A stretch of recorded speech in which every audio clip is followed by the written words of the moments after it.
Good morning, ladies and gentlemen. I believe that all protocol has been observed. And, sorry, I've got, can I? And thank you, Honorable Minister. I also don't have a joke this morning. But looking at my agenda, I'll go through an introduction, discuss the pillars of sustainable economic development, and then look at the role of bonds in economic development. But bringing it closer to home,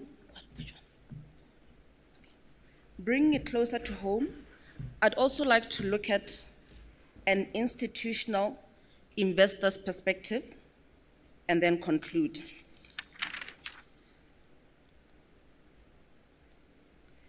If I just go straight into the introduction, I would like to thank the BSE, and in particular, the Botswana Bond Market Association, for inviting me to be keynote speaker at this event. I don't know if I was deliberately chosen to speak on the topic, because as pension funds, we have come to know better the role of bonds in our portfolios. Fixed income assets are as scarce as hen's teeth in Botswana, and surely that must be an understatement.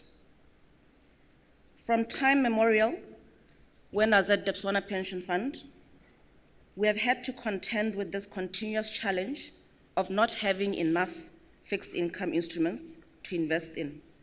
And come 2016, we still have the same problem. And it's high time we do something about this.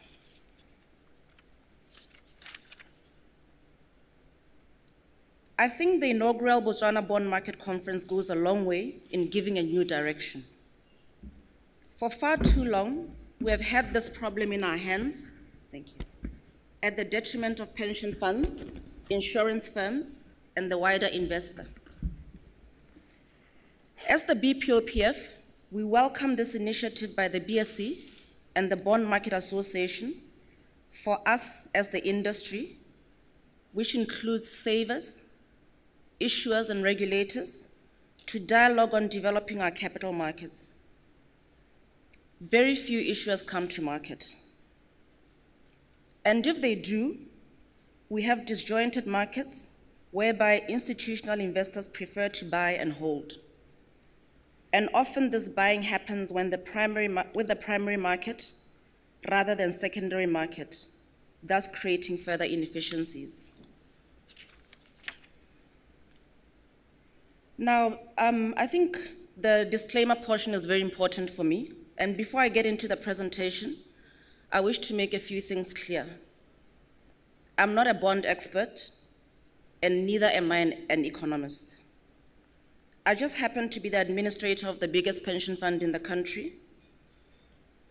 I also happen to be a victim of scarcity of bond instruments in the economy. And all generic disclaimers apply. All opinions are of some of my team members who helped me put this presentation together, and I have none, in my opinion. All opinions expressed are 99.44% true. All rights reserved, but some wrongs are still available. Any disclaimer issued by me is subject to change without notice, and any opinions expressed are my own and generally may be unpopular with others. And any similarity to actual opinions, living or dead, is purely coincidental. Just to give a bit of background, I've broken my presentation into two parts, to share the highlights of the role of bonds, and then to give an investor's perspective on the role of bonds. But leading to the main aspect of the presentation, I wish us to quickly touch on the reasons why we have had challenges with scarcity of bonds in Botswana. From my observations, there are glaring facts that we cannot ignore. There exists a demand for borrowing by government and corporates in Botswana generally. We have ample saving pools represented by pension funds and insurance firms. Government, and by extension parastatals, and other government-owned entities have a good rating as assigned by the leading crediting agencies. So why don't we have bonds in our economy? If we look at the role of intermediaries, I dare suggest we haven't had an active intermediary industry in Botswana to link borrowers and investors. I'm, however, encouraged today that a number of banks and indeed niche corporate advisory firms have started paying attention to this essential service within our economy. This go-between industry has been neglected in our capital markets development. It plays an essential role of acting as intermediary between the organization issuing the securities and the investors. These intermediaries possess a lot of knowledge and expertise that need to reach us investors. They plan issues, they place issues, they prepare required documentation, and they sell the issues. What are the pillars of sustainable economic development?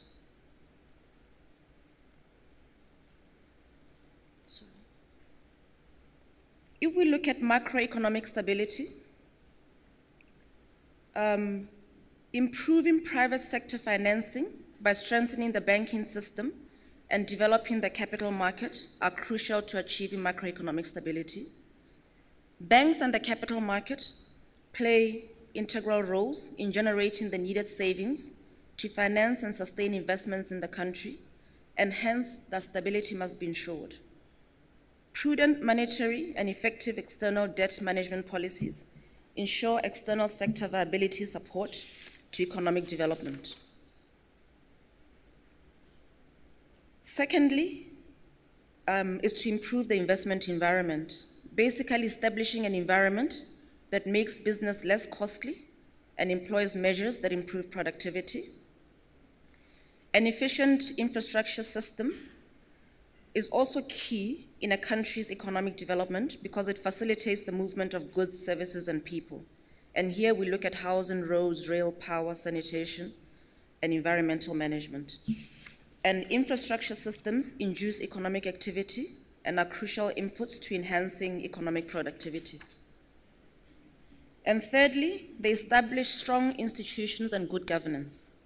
With increased pressure to create efficient markets and attract investments, governments and markets are compelled to build better institutions and to incorporate good governance in policy and program implementation. They also institute social reforms to improve equity by addressing the inequitable distribution of wealth and social reform interventions that empower individuals and small, medium, and micro businesses to be production agents in the economy. And what are the role of bonds, therefore, in economic development? Vibrant bond markets have numerous benefits for companies, investors, economies, and governments, and can help meet a range of development challenges. They promote efficient diversification and allocation of available funds in the economy to the most productive users. For example, we should now be thinking more about development bonds versus government funding. Bond markets minimize the friction and cost of intermediation between issuers and investors. They optimize the management of cash flow and currency mismatches between issuers and investors. They also offer an additional funding mechanism for companies, providing additional capacity if they have a significant need and continuing finance if bank funding is not available. Bonds promote broader investor interest in and vigilant credit assessment of productive corporate wealth creation. They enhance wealth from secure investment, potentially leading to higher spending.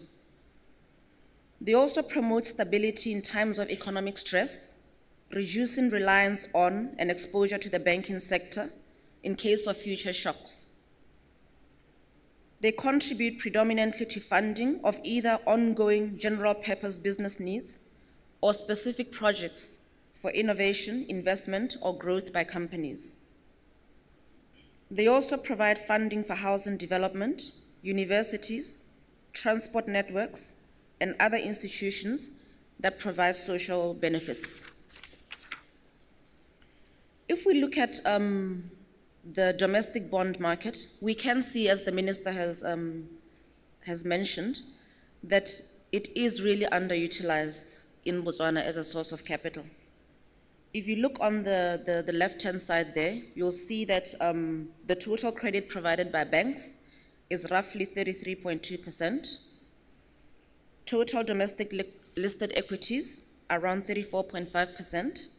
And then we can see there that bonds are only, at the moment, tailing at around 8.2%.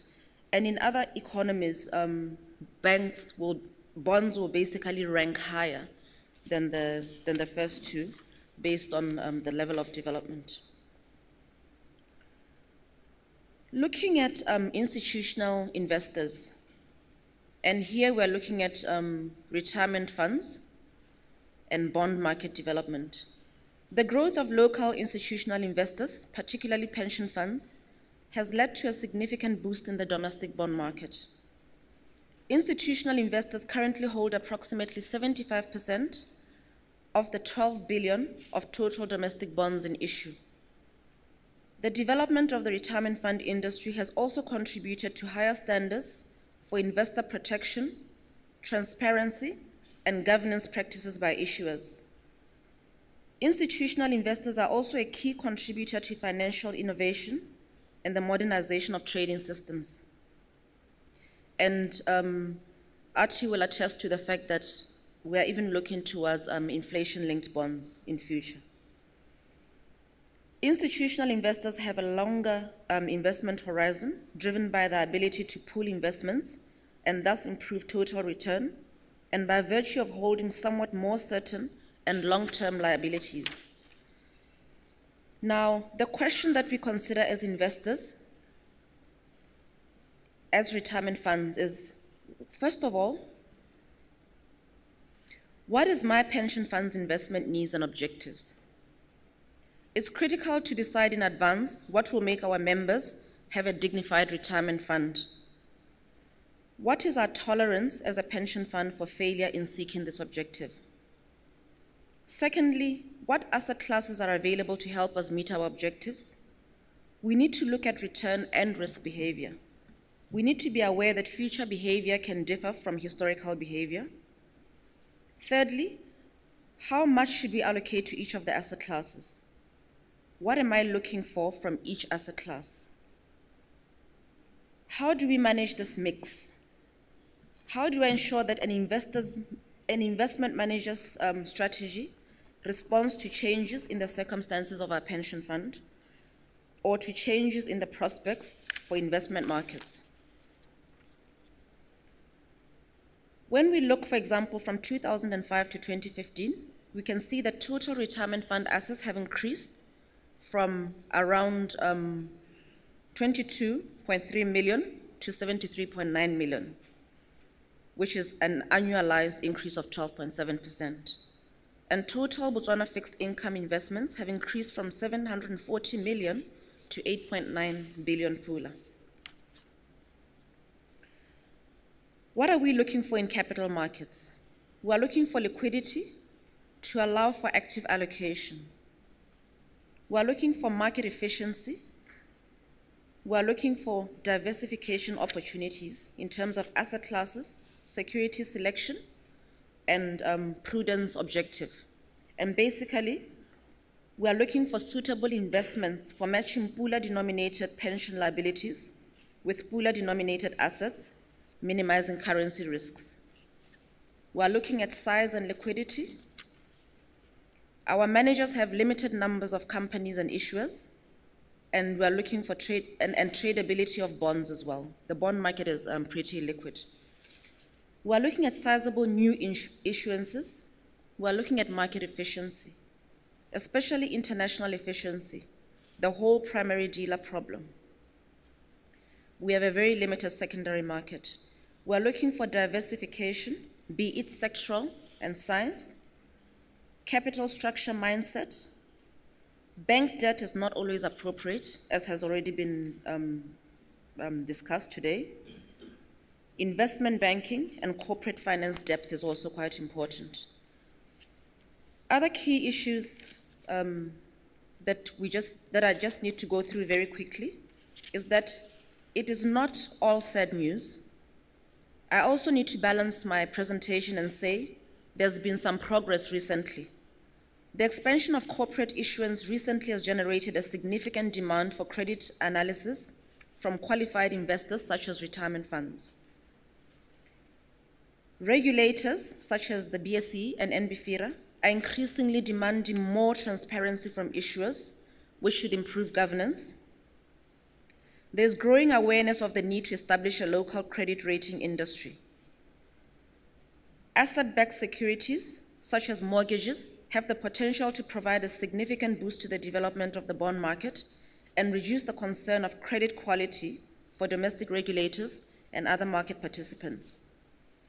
Additional longer-dated issuances to manage longevity risk for annuity products are still needed. In conclusion, therefore, bonds play a critical role in supporting the pillars of sustainable economic development. A well-functioning and efficient domestic bond market will guarantee greater diversification of long-term financing and improve resource allocation into domestic investments. This is an important means of providing capital to fund economic expansion, emanating from both the public and private sector. Bonds complement traditional forms of funding and diversifies the array of tools available to major participants in the economy to accelerate economic expansion. And contractual savings in Botswana have grown substantially in the past few years. Prudential objectives coupled with regulatory constraints require substantial local investment. Active allocation due to changing client needs and market conditions places firm requirement for bond development, and priority needs to be given to addressing issues of size, liquidity, diversification, and market efficiency. On that note, I would like to thank you very much for listening to my presentation this morning. Thank you.